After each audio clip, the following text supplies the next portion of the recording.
Parents gave my sister $100,000 for a house and gave me nothing but, "You're the failure." So I stopped calling them. 2 years later, my sister drove past my property and called Dad screaming, "You need." Growing up as the second daughter in the Martinez family meant existing in permanent shadow. My older sister Veronica got the sunshine while I learned to navigate by whatever dim light filtered through. Mom and Dad never bothered hiding their preferences. Veronica walked at 9 months.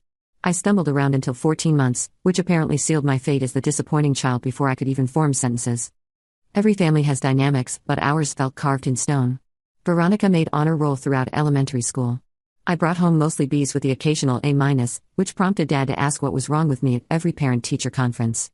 She played varsity volleyball and Dad never missed a game, filming every serve and spike. I joined the art club and Mom forgot to pick me up so many times that Mrs. Chen, our advisor, started driving me home herself. The pattern repeated through every milestone.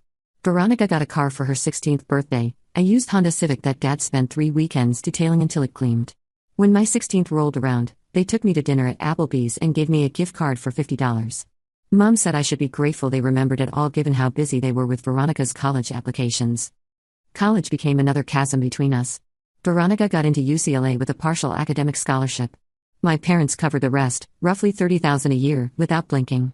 They threw her a graduation party before she even left, inviting everyone from our church and Dad's office. I watched from the kitchen, refilling chip bowls, while relatives I barely knew congratulated my parents on raising such an accomplished daughter. When my turn came 2 years later, I'd gotten accepted to a state school 3 hours away. The tuition was half what Veronica's cost. I sat my parents down during dinner, acceptance letter in hand, excited despite years of training myself not to expect much. Dad barely looked up from his pot roast. "We're not paying for that," he said, cutting into his meat with surgical precision. The room tilted slightly. "What do you mean? You paid for Veronica." Mom jumped in, her voice taking on that syrupy reasonable tone she used when delivering bad news.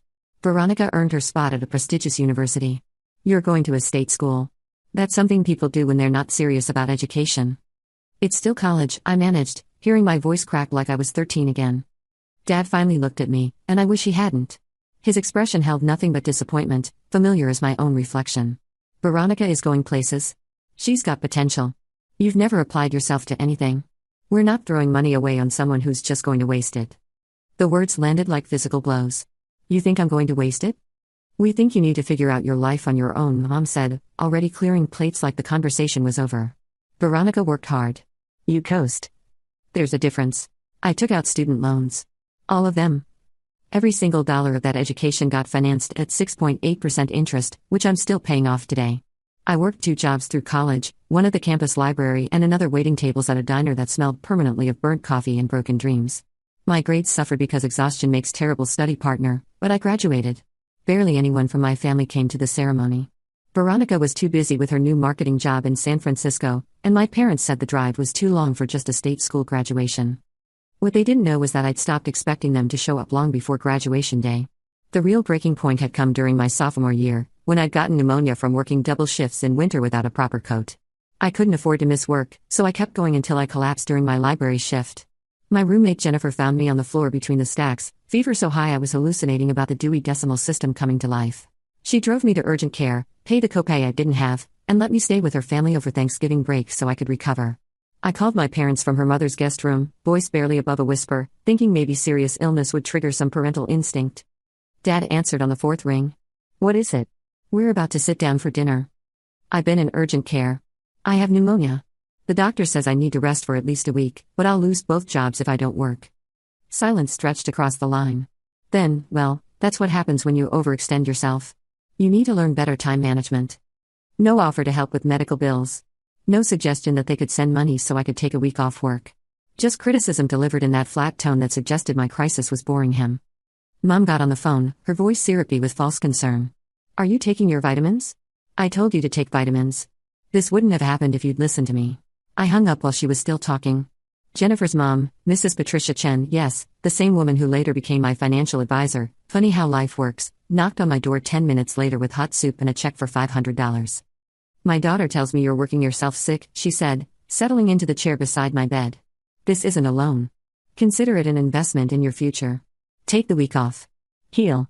Your jobs will still be there, and if they're not, better jobs will come." I cried so hard I almost threw up the soup. That was the moment I understood that family wasn't about blood. It was about who showed up when you needed them. The pattern of my parents' neglect had deeper roots than I'd admitted to myself for years. I started seeing a counselor at the campus health center during my junior year, a kind woman named Dr. Rebecca Walsh who specialized in family trauma. She asked me to map out my childhood, identifying moments when I'd felt truly seen by my parents. The exercise took 15 minutes. I came up with 3 moments total: when I was 7 and won second place in a school art contest, though Dad spent most of the ceremony talking to Veronica's volleyball coach; when I was 12 and cooked dinner for the family because Mom was sick, though she critiqued my pasta sauce the entire meal; and when I was 15 and scored well enough on the PSAT to qualify for a scholarship program, though Dad said the test didn't really matter anyway. 3 moments in 18 years where they'd acknowledged my existence with something other than disappointment. What do you notice about these memories? Dr. Walsh asked gently. That even the good ones have qualifiers. Even when I did something right, it wasn't quite right enough. She nodded slowly. And how does that make you feel about your upcoming graduation? Like I'm already bracing for them not to care. Dr. Walsh helped me craft what she called protective expectations.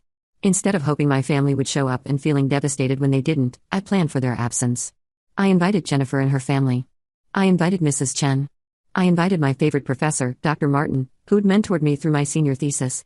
I built my own cheering section from people who'd actually invested in my success.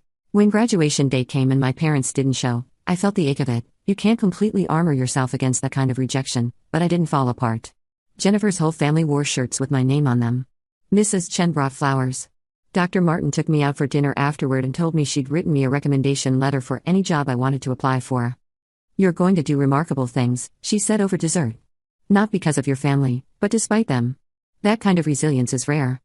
I wanted to believe her, but the job market had other ideas. After college, I bounced between jobs.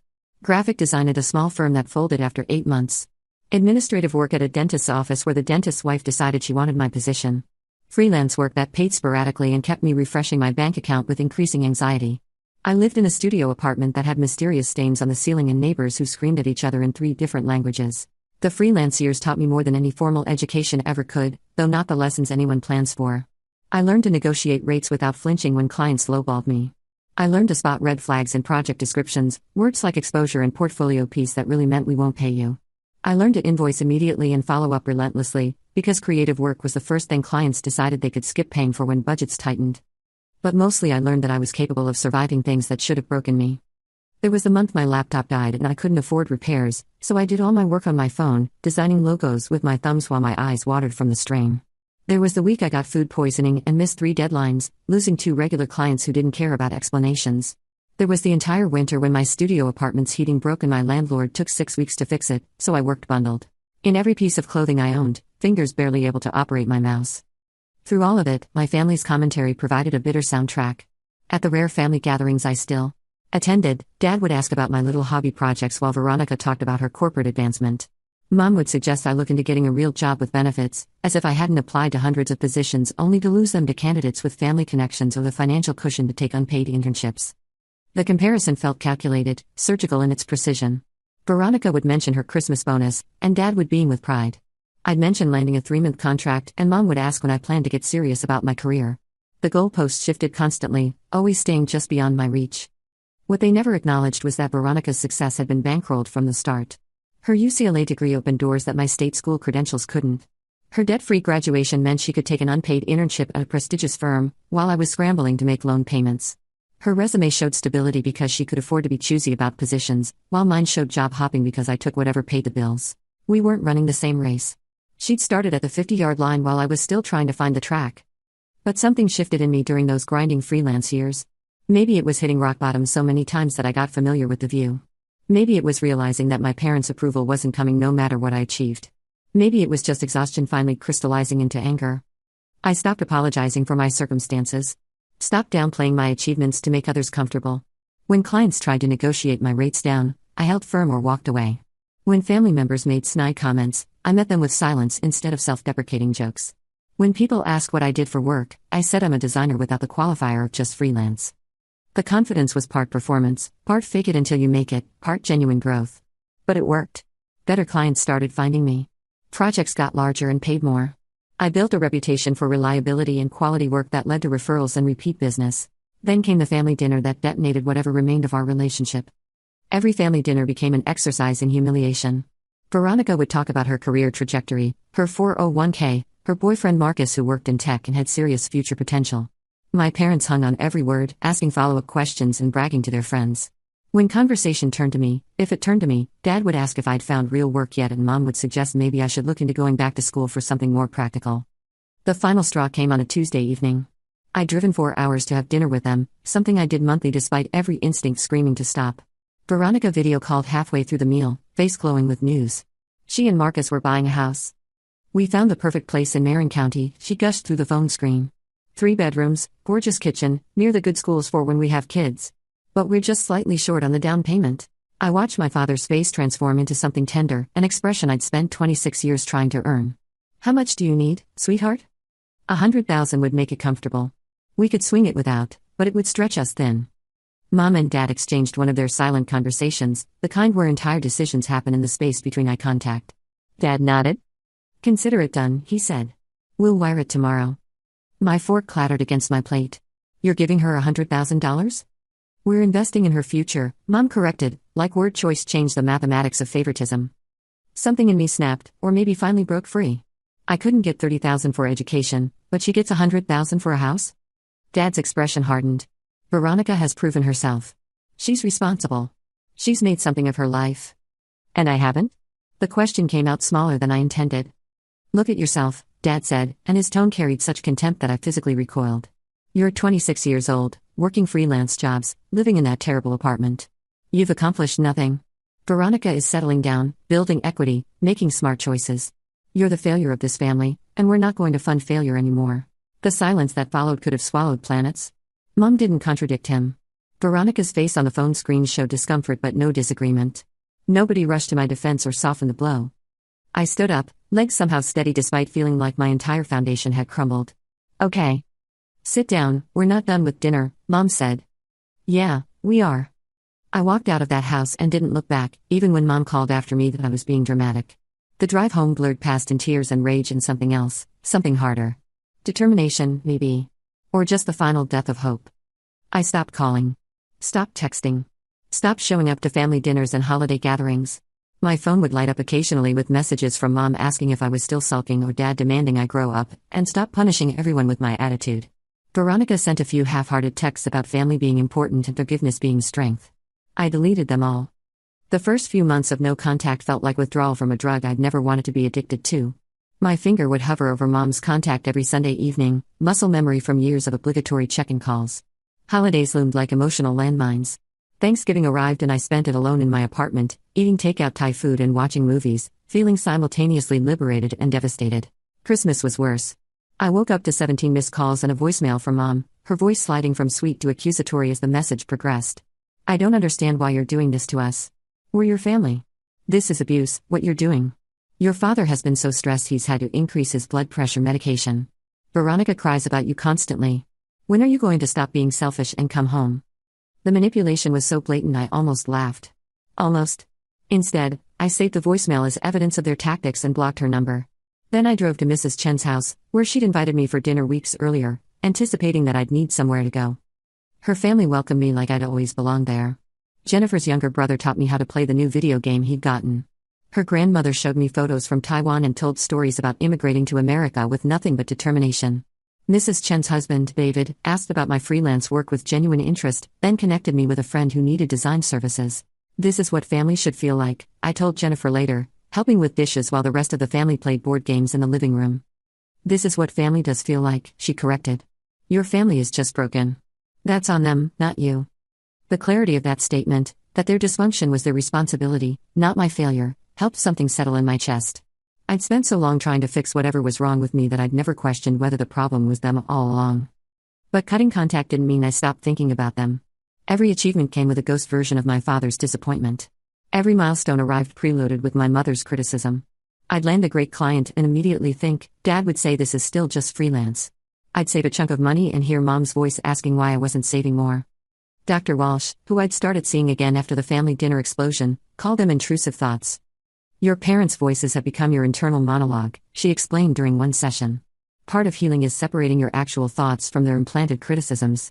We worked on it through cognitive behavioral therapy, identifying when I was catastrophizing or predicting failure based on their old scripts.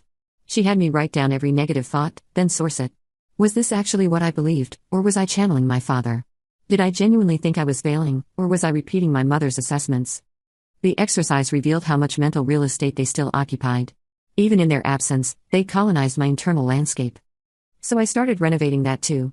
For every critical thought, I forced myself to list 3 objective facts. You're going to fail became I've completed 15 projects successfully this year, clients have given positive reviews, and my income has increased 40%. You're not good enough became 3 different clients have referred me to others, my portfolio has work I'm genuinely proud of, and I'm supporting myself entirely. Slowly, painfully, I began evicting them from my head. Instead, I worked. God, did I work? The spite became fuel, better than coffee, more sustaining than sleep. I picked up every freelance gig I could find, building a portfolio while my eyes burned from screen time and my back ached from hunching over my laptop.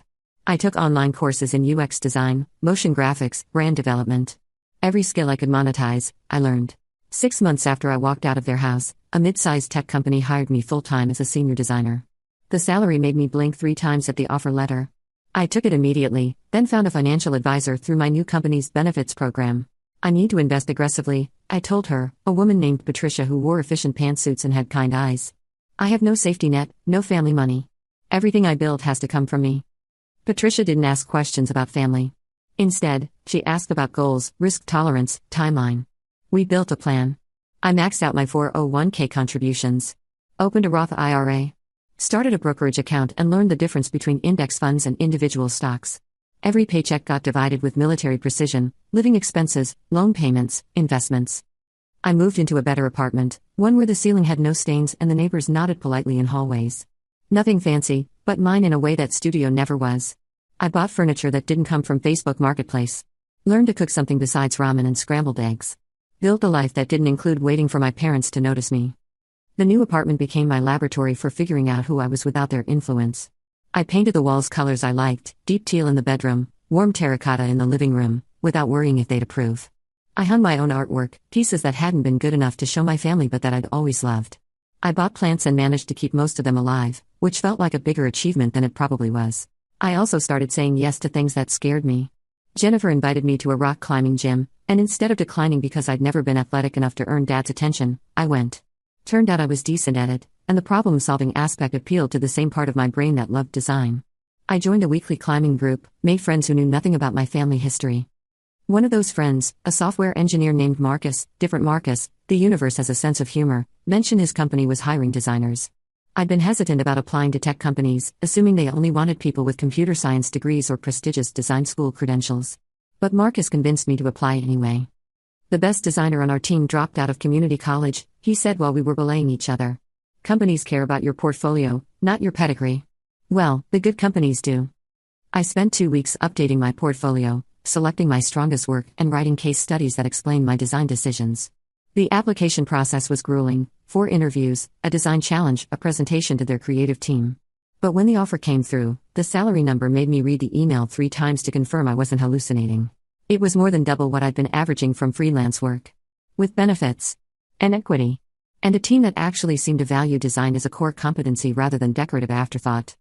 I accepted immediately, then sat in my apartment staring at the offer letter until Jennifer came over and insisted we celebrate. We went to a nice restaurant, the kind I'd always walked past assuming it wasn't for people like me, and ordered champagne. To you, Jennifer said, raising her glass. For being the most determined person I've ever met. To being too stubborn to fail, I countered. No, she said firmly.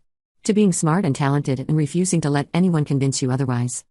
I cried into my champagne, which probably wasn't proper etiquette, but the release felt necessary.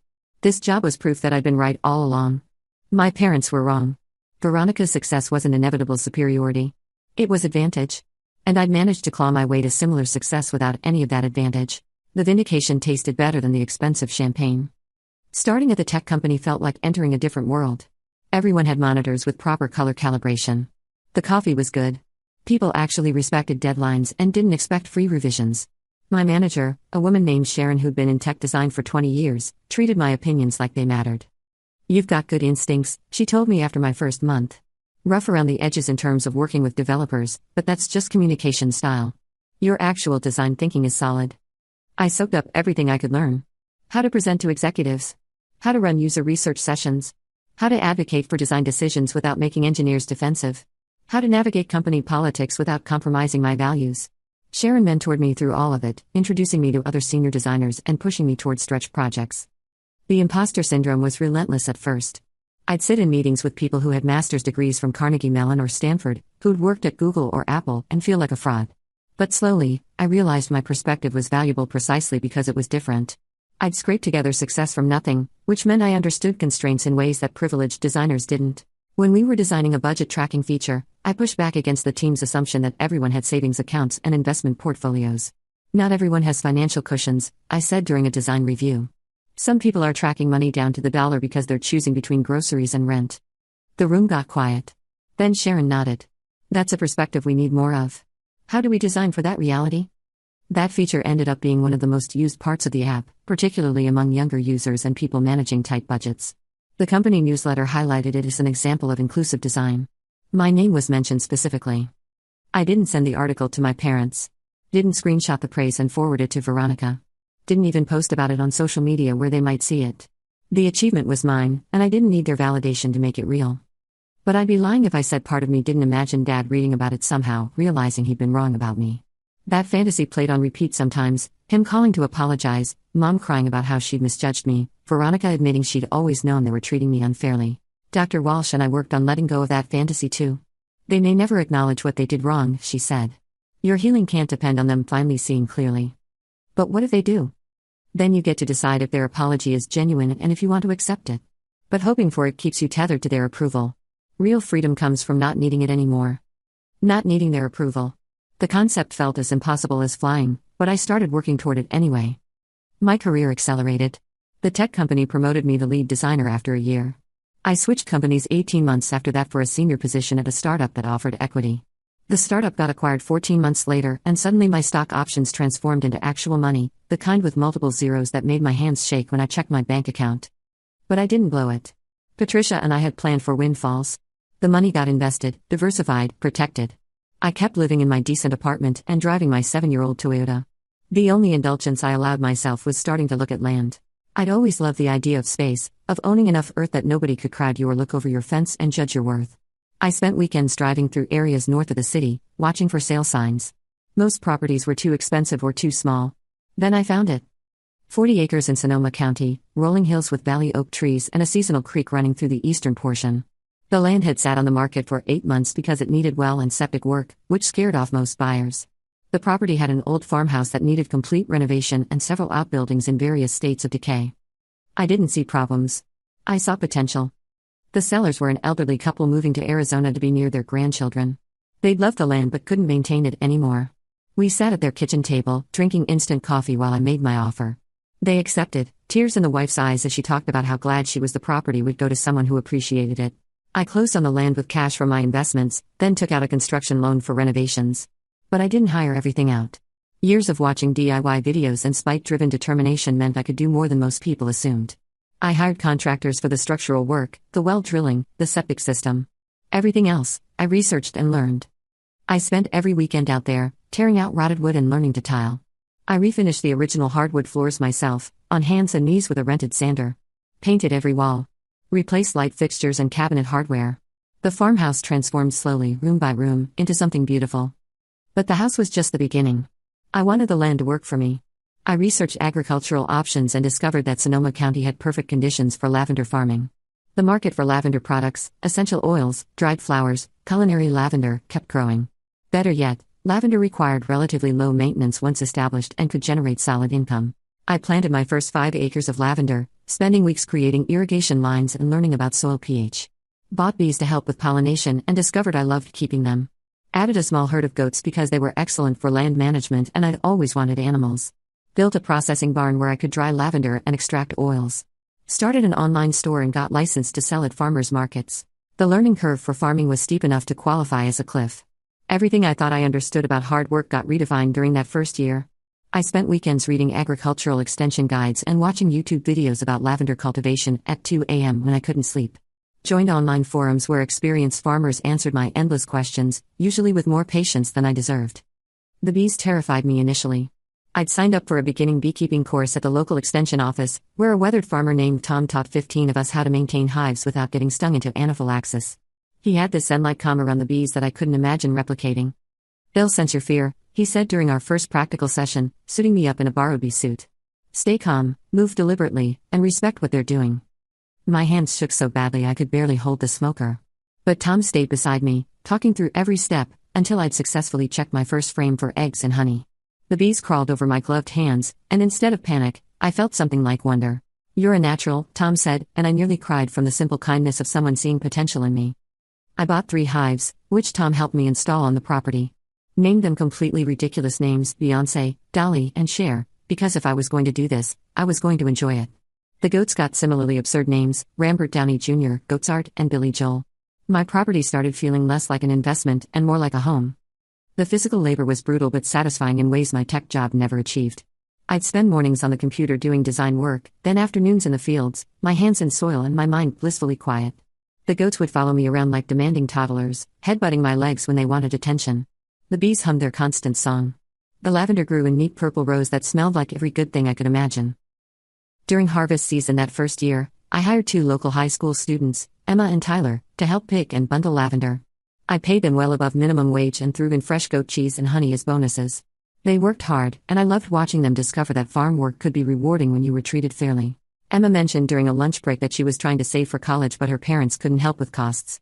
The echo of my own story was so loud I almost flinched. "What do you want to study?" I asked. "Environmental science. But the state schools are expensive, and I don't know if I can save enough while also helping my family." I thought about it for exactly 3 seconds. "I'll hire you part-time year-round if you want. 15 hours a week, flexible around your school schedule. The work varies by season, planting, maintenance, harvest, processing. You can save specifically for college." Her face transformed. "Seriously?" "Seriously. You're a good worker, and I need consistent help anyway." "Tyler, same offer if you're interested." They both accepted. I taught them everything Tom had taught me about land management, bee care, and crop cultivation. Watched them develop confidence and skills that no classroom could provide.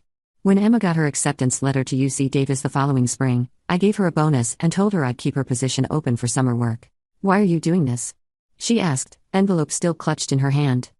"Because someone did it for me once," I said, thinking of Mrs. Chen and that $500 check when I had pneumonia. "And because you deserve support." The farm became more than just a business or a property. It became proof that you could build something generous and sustainable, that success didn't require stepping on others or hoarding opportunities. Every decision I made, I asked myself, is this what my parents would do, or is this who I actually want to be? I chose different every time. The second year, revenue from the lavender covered my property taxes and insurance. The third year, it covered those plus equipment costs. I wasn't getting rich, but the farm sustained itself while my portfolio kept growing from my tech job.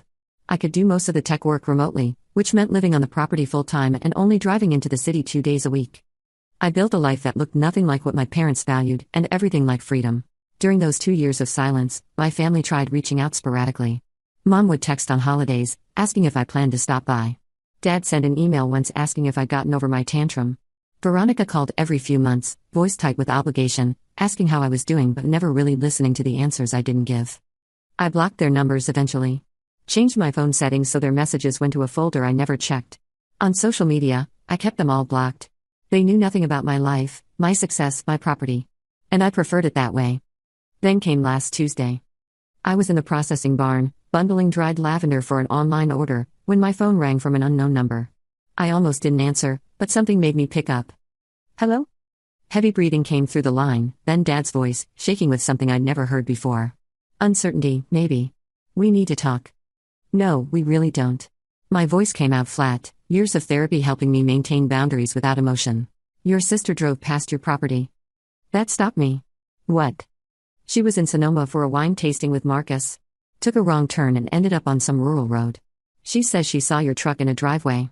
A big property with lavender fields and a renovated farmhouse." My stomach tightened, but I kept my voice steady. "And? Is it true? Do you own that land? Why would that matter to you?" Dad's breathing got heavier. Veronica looked up the property records. 40 acres. House. Barn. She says it must be worth close to $2 million. 2.3, I corrected before I could stop myself. I had it appraised last month. The silence on the other end stretched so long I thought he'd hung up. Then, how? Hard work. Smart investing. Everything you said I wasn't capable of. We had no idea you were doing so well. You could have told us. The laugh that came out of me held no humor. Why would I tell you anything? You called me a failure and funded my sister's life while leaving me to drown in student loans. We thought you needed tough love. We thought if we didn't enable you, you'd find motivation. Tough love, I repeated, tasting the words like poison. You gave Veronica $100,000 while telling me I'd accomplished nothing. That's not tough love. That's just cruelty. Mom's voice came through in the background, apparently on speakerphone. We want to see the property. We want to be involved in your life again. No. You can't shut us out forever, Dad said, and now I heard the edge in his voice, the familiar demand for compliance. We're your parents. You stopped being my parents when you told me I was the family failure. You made your choice.